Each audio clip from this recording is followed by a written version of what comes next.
The wrench slipped from my greasy fingers as I heard my wife's laugh echo through the garage. Not the laugh she used to give me. This one was different, sharper, more alive than anything I'd heard from her in months. Blake's going to love his new ride, Lila's voice carried from the office above my auto shop. He has no idea what's coming. I froze under the Mustang's chassis, oil dripping onto my forehead. Blake.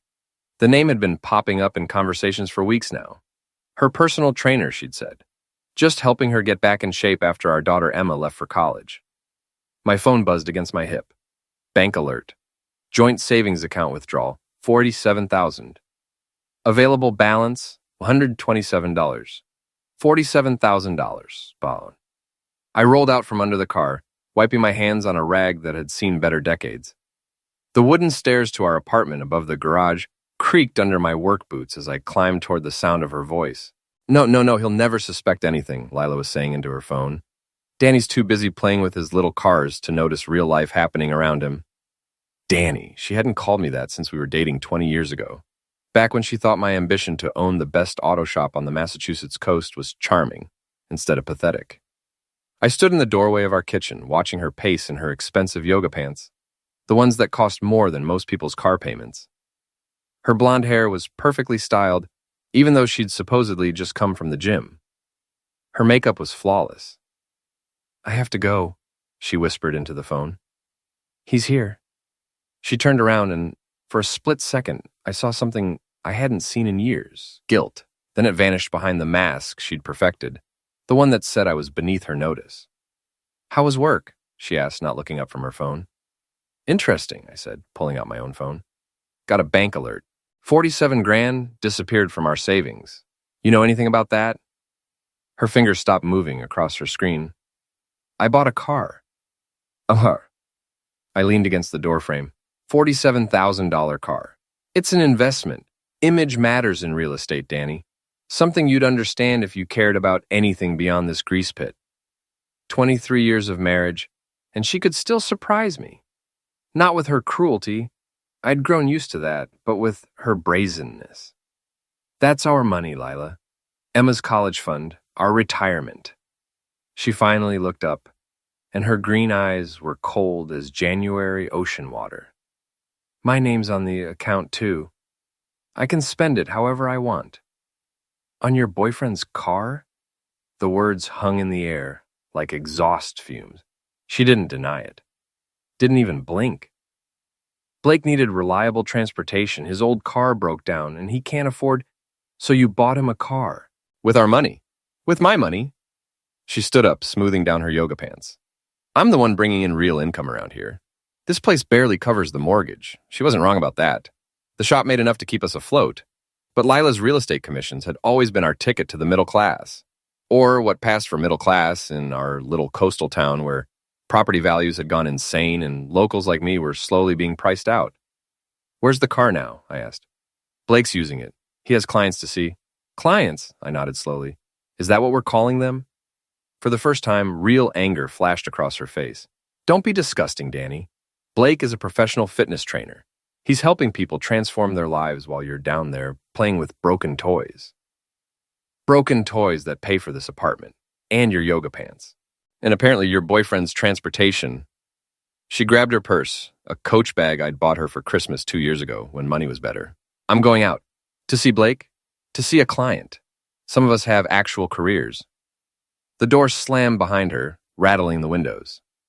I stood in the kitchen we'd painted together 15 years ago, back when we still talked about dreams instead of just surviving them. My phone buzzed again. Text from Emma. Mom said you're being difficult about money again. Can you just try to be supportive? She's finally happy. Finally happy with Blake, with his new car. Bought with money I'd earned fixing other people's broken things for 2 decades. I walked to the window and looked out at the marina across the street. Boats bobbed in their slips, most of them owned by people who'd moved here from Boston or New York, driving up prices and driving out families like mine who'd lived here for generations. My grandfather had run this garage before me. My father after him. I'd always assumed Emma might take it over someday. But she'd made it clear that college was her escape route from what she called this dead-end town. Maybe she was right. Maybe we were all just broken toys. but broken toys could still bite. I pulled out my laptop and logged into our bank account. The withdrawal was there, clear as day. $47,000 transferred to Lila's personal account, then immediately paid to Coastal Luxury Motors. I took screenshots, printed copies. Then I did something I should have done months ago. I called the police. Barnstable County Sheriff's Office. I'd like to report a theft, I said. My wife stole $47,000 from our joint account and bought a car for her boyfriend. Officer Torres arrived 20 minutes later, a young guy I'd gone to high school with. His older brother Miguel had been my best friend before he moved to Florida for work. "Danny Sullivan," he said, climbing out of his patrol car. "Haven't seen you since the reunion. Hey, Rico, thanks for coming out." We sat in my office while I explained the situation. Rico took notes, looked at the bank records, and nodded in all the right places. "Thing is," he said finally, "her name's on the account. Legally, she had a right to withdraw the money. To buy a car for another man? The law doesn't care who the car is for. Joint account means joint access." He closed his notepad. "Best I can do is file a report. Maybe it'll help in divorce proceedings." "I'm not ready for divorce." Rico looked around the garage, at the tools my grandfather had used, the workbench my father had built. "Maybe you should be." After he left, I sat in the growing darkness, listening to the sounds of the marina. Boats creaking against their moorings, waves lapping against the docks. The distant sound of laughter from Murphy's Tavern down the street. My phone rang. Lila. "The police called me," she said without preamble. "You reported me for theft?" "I reported a theft. If you feel targeted, maybe that says something about your actions." "You're pathetic, Danny. You know that? Calling the cops on your own wife because you can't handle her success." "Success?" I laughed, and it sounded bitter even to me. "Is that what we're calling it? I'm building something, a real career, a real life. While you're stuck in the past, playing with cars that should have been scrapped years ago." "Like our marriage?" Silence, then maybe. The line went dead. I walked across the street to Murphy's. Dan Murphy had been my best friend since elementary school, back when we both thought we'd take over our family businesses and live happily ever after in the town where we were born. "You look like heck," Dan said, sliding a beer across the bar. "Feel worse." I took a long drink. "Lila cleaned out our savings for her boyfriend." "Blake the trainer?" Dan shook his head. "Half the wives in town are paying him for personal sessions. Most of their husbands don't know what kind of personal." "You knew?" "Suspected." "Sorry, man. Wasn't my place to say." That stung more than it should have. In a town this size, everyone knew everyone else's business. If Dan had heard rumors, others had too. Which meant I'd been the last to know about my own wife's affair. "What are you going to do?" Dan asked. "I don't know. Rico says I can't touch her legally. Joint account." "Rico Torres? Kid doesn't know his A from his elbow. You want real advice? Talk to someone who understands how this game is played." "What game?" Dan leaned across the bar. "The game where your wife thinks she's smarter than you. The game where she's counting on you being too nice, too decent, too stupid to fight back." "I'm not stupid. No. But you're playing by rules she threw out months ago." I finished my beer and walked home. The apartment felt different now, colder. Like Lila had taken more than money when she left. She'd taken whatever warmth we'd managed to build over 2 decades of marriage. I slept on the couch that night. It seemed appropriate. The next morning, I woke up to my phone buzzing with notifications. Facebook, Instagram, text messages, all from the same source, Lila's social media accounts. She'd posted photos from the night before. Dinner at Ocean View, the most expensive restaurant in town. Her and Blake, clinking champagne glasses. The caption read, "Finally living my best life with someone who appreciates the finer things, #blessed, new beginnings while living my truth." The comments were brutal. Half the town congratulating her on her new relationship. The other half expressing shock that she was flaunting an affair while still married. My phone rang. Emma.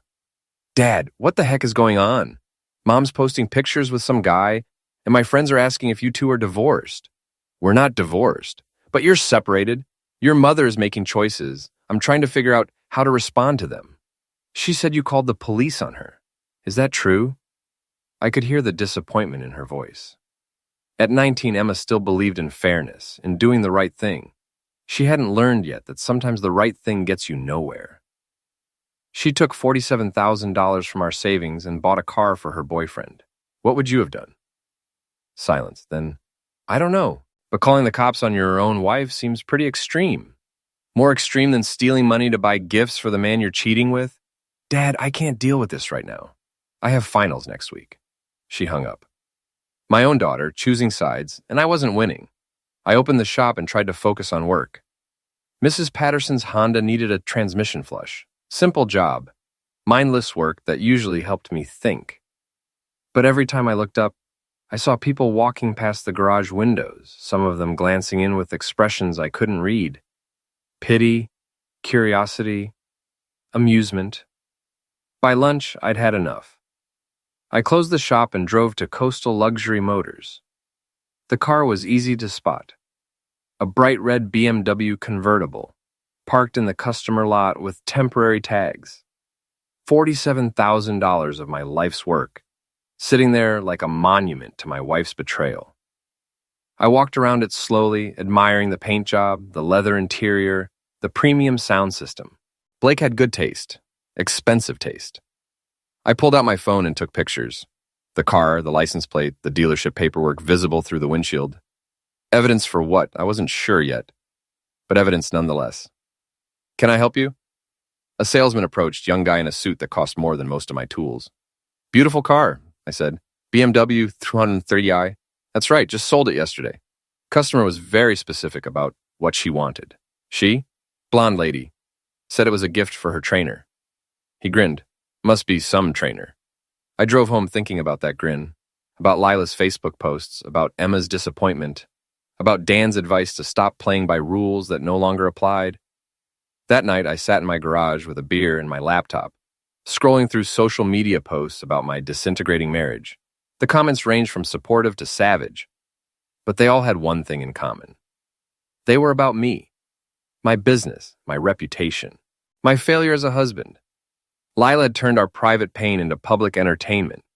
Time to return the favor. I spent the weekend planning, not revenge, not yet, but reconnaissance. If Lila wanted to play games, I needed to understand the rules she was using.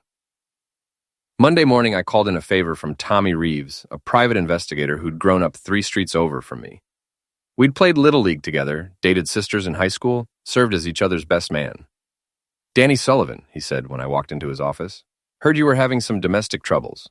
News travels fast. In this town, your wife's affair is bigger news than the Patriots winning the Super Bowl. He gestured to a chair. What can I do for you? I need information about Blake Morrison, about my wife's finances, about what the heck has been going on under my nose. Tommy opened a file folder. Already started looking into it. Professional curiosity. And Blake Morrison, age 34, moved here from Florida 8 months ago. Has a personal training certification from some online program, rents a studio apartment above the yoga place on Main Street. Credit rating is garbage, owes back child support to an ex-wife in Tampa. Child support? 2 kids. Hasn't paid in 6 months. Florida's been looking for him. I felt something cold settle in my stomach. What else? Your wife's been busy, opened 3 new credit cards in the past 2 months, all maxed out, took a second mortgage on your house without your signature, forged it, looks like. And she's been skimming from her real estate commissions, not reporting the full amounts to the IRS. The room felt like it was tilting. How much? Best guess, she's stolen about $80,000 from you and owes another $40,000 in taxes and penalties. You're broke, Danny. Worse than broke. I sat there for a long moment processing. My wife hadn't just cheated on me. She'd destroyed us financially. And I'd been so focused on the affair that I'd missed the bigger crime. There's more, Tommy said gently. Blake's not just a deadbeat dad. He's got a record. Assault, theft, pills possession. Did 18 months in county jail in Florida before he moved up here. Does Lila know? Hard to say, but she's been paying his rent, his car insurance, even his gym membership. Either she knows and doesn't care, or she's being played harder than you are. I drove home in a daze. The house I'd thought was paid off was actually mortgaged to the hilt. The savings I'd thought would carry us through retirement was gone. The wife I'd thought I knew was a stranger, but strangers could be studied, understood, predicted, and sometimes defeated. That evening, Lila came home with shopping bags from Boston. Designer clothes, expensive makeup, jewelry I couldn't afford, even when we had money. We need to talk, I said. I'm tired, Danny. It's been a long day. I know about the second mortgage. She froze halfway up the stairs. What? The second mortgage you took out on our house. The one you forged my signature for. She turned around slowly. For the first time since this all started, she looked genuinely afraid. I can explain. I know about the credit cards, too, and the tax evasion and Blake's criminal record. She came down the stairs, her face pale under her perfect makeup. You hired someone to investigate me? I hired someone to find out what happened to my life. Your life? Her fear was already transforming back into anger. Your pathetic, small, meaningless life? I saved us, Danny. I found opportunities. I took risks. You committed crimes. I committed to something bigger than this. She gestured around the apartment.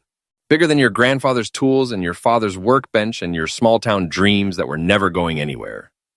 Those small-town dreams paid for your real estate license, and your car, and your clothes, and apparently your boyfriend's rent. Blake is an investment in my future, our future.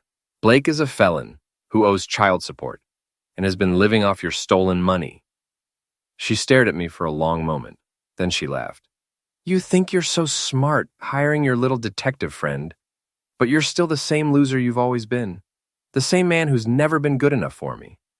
Maybe not, but I'm the man whose name is on this house, and on our bank accounts, and on the business license for this garage. What's that supposed to mean? It means you made one mistake, Lila. You assumed I'd just take this quietly. That I'd be too nice, too stupid, too beaten down to fight back. You don't have the guts to fight back.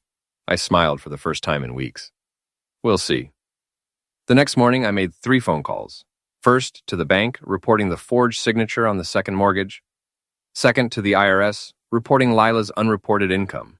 Third, to the Florida Department of Child Services, reporting Blake's location. Then I got to work. I'd been fixing broken things my entire life. Cars, motorcycles, boats, lawnmowers, anything with an engine. I could diagnose the problem and find a solution. My marriage was just another broken machine. And like any good mechanic, I was going to take it apart piece by piece until I understood exactly how it had failed. Then I was going to decide what was worth saving and what needed to be scrapped.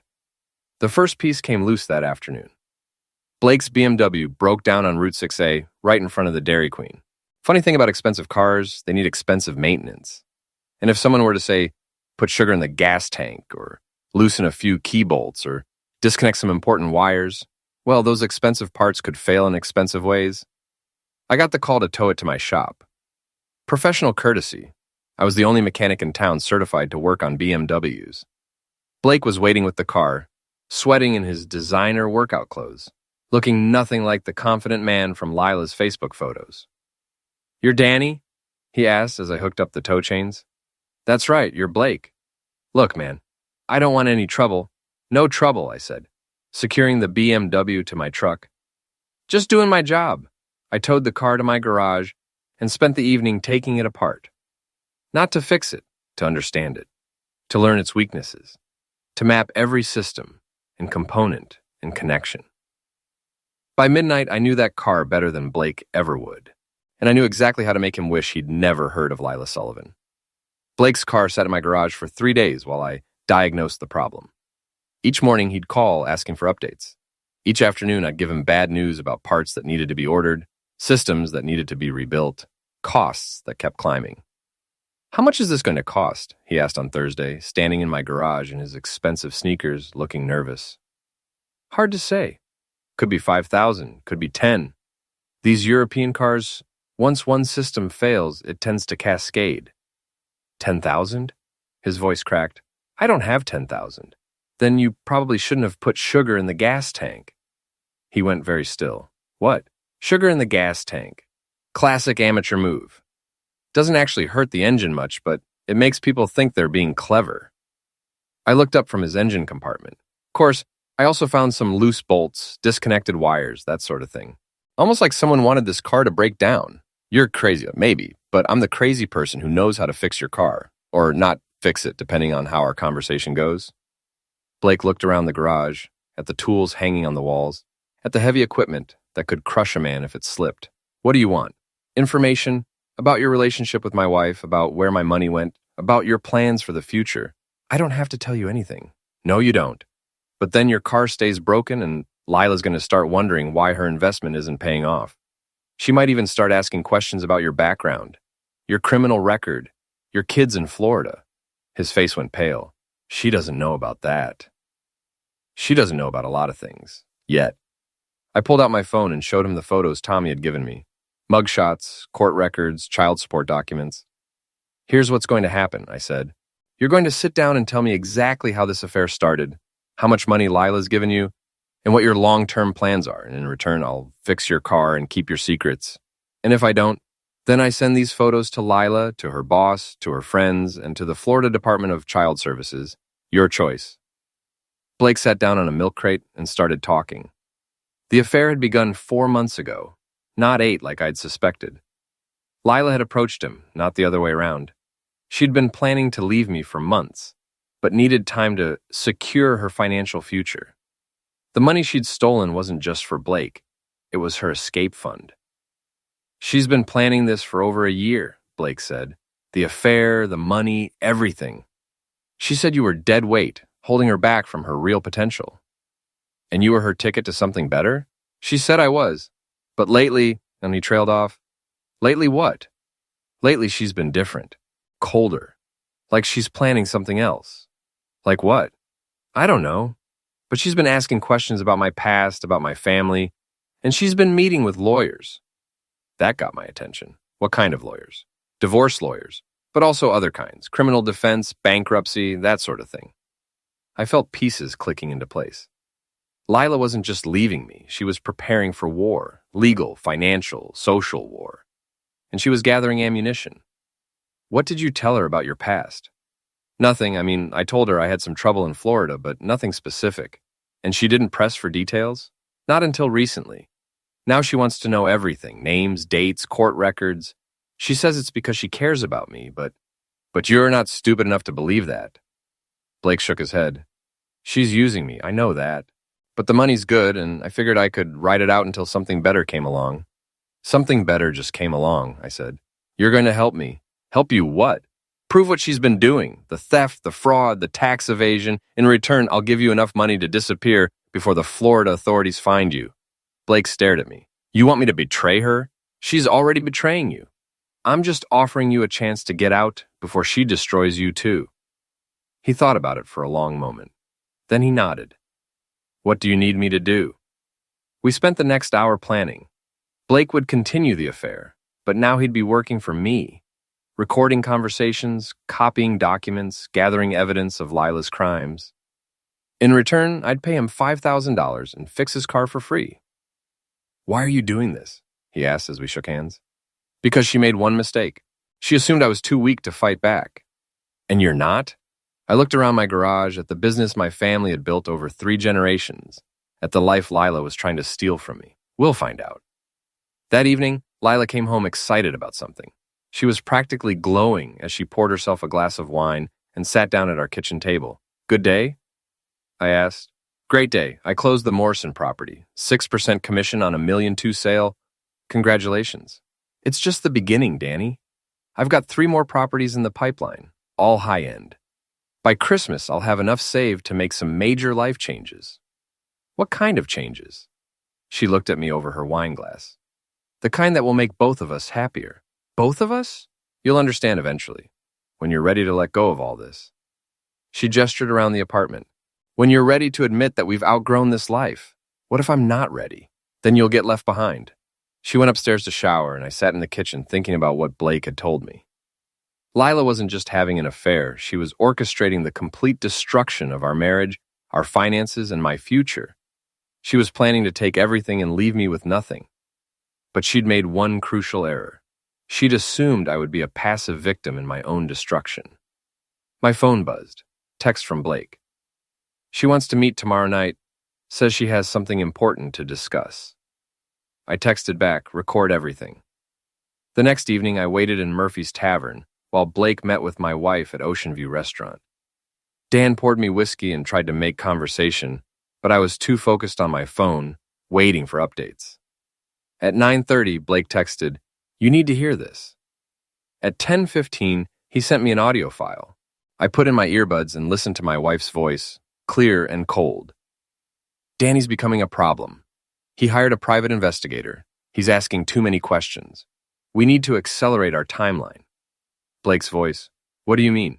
I mean, we need to make him look unstable, dangerous. I've been documenting his behavior, building a case. If he becomes violent or threatens me, I can get a restraining order. That would give me grounds to take everything in the divorce. Has he been violent? Not yet. But he will be. Men like Danny, when they're cornered, they lash out. And when he does, I'll be ready. The recording continued for another 10 minutes. Lila laying out her plan to provoke me into doing something stupid, something that would justify her taking the house, the business, everything we'd built together. She wasn't just leaving me. She was framing me. I finished my whiskey and walked home, thinking about the woman I'd married 23 years ago. The woman who'd cried when my father died, who'd held my hand through Emma's difficult birth, who'd once promised to love me for better or worse. That woman was gone, had been gone for months, maybe years. The person living in my house now was a stranger who saw me as an obstacle to be removed. Fine, if she wanted a war, she'd get one. But she'd learned something my grandfather had taught me when I was 12 years old, working on my first engine. When you take something apart, you better know how to put it back together, because sometimes the person holding the wrench gets to decide what stays broken. The final confrontation came on a Friday night in November when the first winter storm was howling off the Atlantic and the marina looked like a graveyard of empty boat slips. I'd spent 2 weeks gathering evidence with Blake's help. Recordings of Lila's conversations, photos of forged documents, bank records showing the pattern of theft, copies of her unreported income statements, everything I needed to prove what she'd been doing. But evidence wasn't enough. Lila was smart, connected, and she'd been planning her escape for over a year. She had lawyers, allies, and a story that painted me as a cruel, controlling husband who'd finally snapped. What she didn't have was the one thing that mattered most. She didn't know that I knew. Blake had been feeding her false information for a week, telling her I was planning to confront her violently, that I'd been drinking heavily and making threats. She was expecting me to explode, to give her the justification she needed to destroy me. Instead, I invited her friends over for dinner. What? Lila stared at me across the kitchen table, her coffee cup frozen halfway to her lips. I said I invited the Hendersons, the Pattersons, and the Morettis over for dinner tomorrow night. To clear the air about everything that's been happening. Danny, we can't. Why not? You've been telling everyone in town your side of the story. I thought it was time they heard mine. Her face went pale. What are you planning? Just dinner. Good food, good friends, good conversation. Nothing more. But she knew me well enough to hear the lie in my voice. Or maybe she just knew herself well enough to recognize that her carefully constructed narrative was about to collapse. I won't be here, she said. Yes, you will. Because if you're not, I'll be forced to explain to our friends why my wife is afraid to face the people she's been lying to. She stared at me for a long moment, trying to read my intentions. Then she nodded slowly. Fine, but I'm bringing Blake. Of course you are. Saturday evening, our small apartment filled with people we'd known for decades. Jim and Carol Henderson, who'd been our neighbors for 15 years. Mike and Susan Patterson, whose daughter had been Emma's best friend in high school. Tony and Maria Moretti, who'd sold us our first car and had become family friends. These were the people who'd watched our marriage grow, who'd celebrated Emma's graduation with us, who'd supported us through my father's death and Lila's mother's cancer. They were also the people who'd been whispering about us for months, choosing sides in a war they didn't fully understand. Lila arrived with Blake at 7:30, both of them dressed like they were attending a business meeting rather than a dinner party. Blake looked nervous. Lila looked defiant. Everyone knows Blake, she announced as they walked in. My personal trainer and very good friend. The temperature in the room dropped about 10 degrees. Our friends exchanged glances, unsure how to respond to such a brazen introduction of the man who'd been sleeping with their friend's wife. Blake, I said, extending my hand. Good to finally meet you properly. He shook my hand warily. Danny? I understand you're from Florida originally. That's right. Interesting place, Florida. I hear the child support enforcement is pretty aggressive down there. Blake went very still. Lila shot me a warning look. "Why don't we all sit down?" Carol Henderson said, trying to diffuse the tension. We gathered around the dinner table I'd built with my own hands 12 years ago, using wood from an oak tree that had fallen in our backyard during Hurricane Bob. Lila sat between Blake and Maria Moretti as far from me as possible. "So," Jim Henderson said, cutting into his steak. "How's business, Danny?" "An interesting question," I said. "Business has been challenging lately. Someone's been stealing from me." "Danny," Lila warned. "No, it's a fair question. Jim's asking about my business, and theft is definitely affecting my business." I turned to our friends. "See, someone's been forging my signature on loan documents, stealing money from our joint accounts, and not reporting income to the IRS. It's been quite a learning experience." "What are you talking about?" Susan Patterson asked. "I'm talking about financial fraud, identity theft, tax evasion, the kind of crimes that can send someone to federal prison." Lila stood up abruptly. "I don't have to listen to this." "Actually, you do," I said calmly, "because I filed a complaint with the FBI this afternoon about the forged mortgage documents, and the IRS is very interested in your unreported commissions. And the Florida Department of Child Services is very interested in Blake's location." Blake shot to his feet. "You son of a witch!" "Sit down, Blake." My voice was quiet, but carried the weight of 23 years of suppressed anger. "You're in enough trouble already." "What's going on here?" Tony Moretti demanded. "What's going on," I said, pulling out a folder of documents, "is that my wife has been systematically stealing from me for over a year, using the money to fund an affair with a convicted felon who owes child support to 2 kids in Florida." I spread the papers across the table. Bank records, court documents, photographs, recordings transcribed and notarized. She forged my signature on a second mortgage, stole $80,000 from our savings, and has been planning to frame me as a cruel, controlling husband so she can take everything in a divorce. Our friends stared at the evidence in shock. These were people who'd known Lila for decades, who'd trusted her with their own real estate transactions, who'd considered her family. "This is all lies," Lila said, but her voice was shaking. "Then explain this," I said, playing Blake's recording of their conversation at Ocean View. Her voice filled the room, cold and calculating, describing her plan to provoke me into violence. When the recording ended, the silence was deafening. "You recorded me?" she whispered. "Blake recorded you, on my behalf, in exchange for information about the FBI investigation into his criminal activities." Blake was backing toward the door. "I need to go. The FBI is waiting outside," I said, "along with representatives from Florida Child Services and the IRS. I wouldn't recommend running." Through the window, we could see the flashing lights of police cars in the marina parking lot. Lila sank back into her chair, her perfect composure finally cracking. "You bastard! You planned all of this." "I learned from the best," I said. "You taught me that marriage is just another business transaction, that love is just another commodity to be bought and sold, that loyalty is just weakness to be exploited." "Danny," Maria Moretti said softly, "maybe we should go." "No," I said. "Stay. You all need to hear this. Because for months, you've been listening to Lila's version of our marriage, about how I was holding her back, how I was small and weak and unworthy of her ambitions." I looked around the table at these people who'd been my friends for decades. She wasn't wrong. I am small. I fix broken cars in a garage my grandfather built. I live in the same town where I was born. I never wanted anything more than an honest living and a family that loved me. Lila was crying now, her makeup running in black streaks down her cheeks. But she made one mistake. She confused small with weak. She thought that because I was content with a simple life, I wouldn't fight for it. The FBI agents knocked on the door. I got up to let them in. "Lila Sullivan?" The lead agent showed his badge. "You're under arrest for bank fraud, identity theft, and tax evasion." As they read her rights and put her in handcuffs, she looked at me with pure hatred. "This won't hold," she said. "I'll get a lawyer. I'll fight this." "With what money?" I asked. "The accounts are frozen. The house is in foreclosure. Blake's cooperating with the authorities in exchange for a reduced sentence." She stared at me as the agents led her toward the door. "You've destroyed everything." "No," I said. "I've just stopped pretending that what we had was worth saving."